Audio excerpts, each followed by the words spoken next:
So a phrase that's become very popular recently during this pandemic has been the new normal.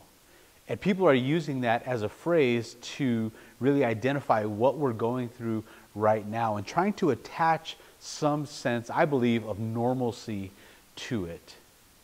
It's interesting, though, when you try to take that label and you try to apply it to the church, it really doesn't make sense and it really doesn't stick. And in some ways, it could potentially lead people down a wrong path.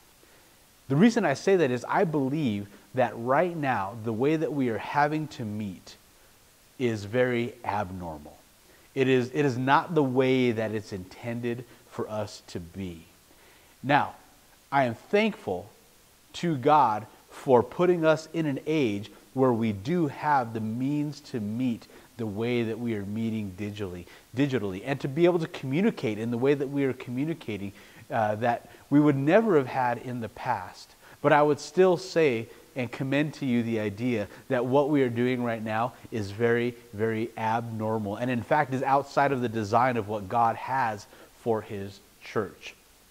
In Acts chapter 2, verses 42 through 47, we get a sense of what God has for us, for the church, in relation to us being together and gathering together as a community.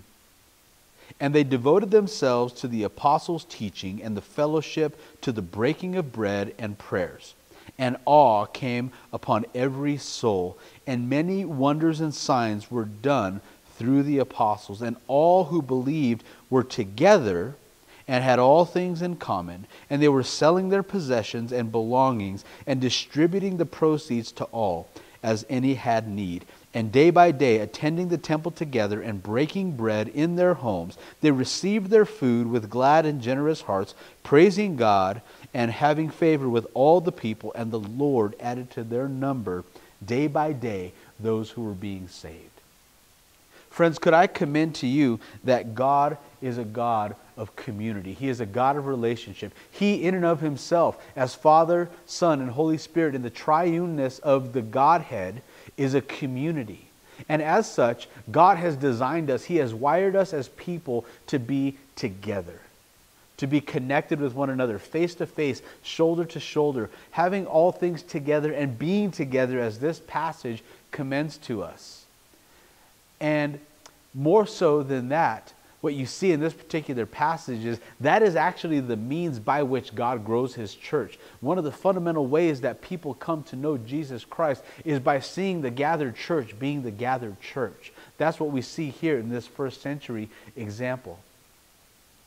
Dietrich Bonhoeffer, who is a heroic pastor during the time of the Holocaust in Nazi Germany, once wrote in his book, Life Together, he said, "The man who cannot be alone should fear community, but also the man who cannot be in community should fear being alone."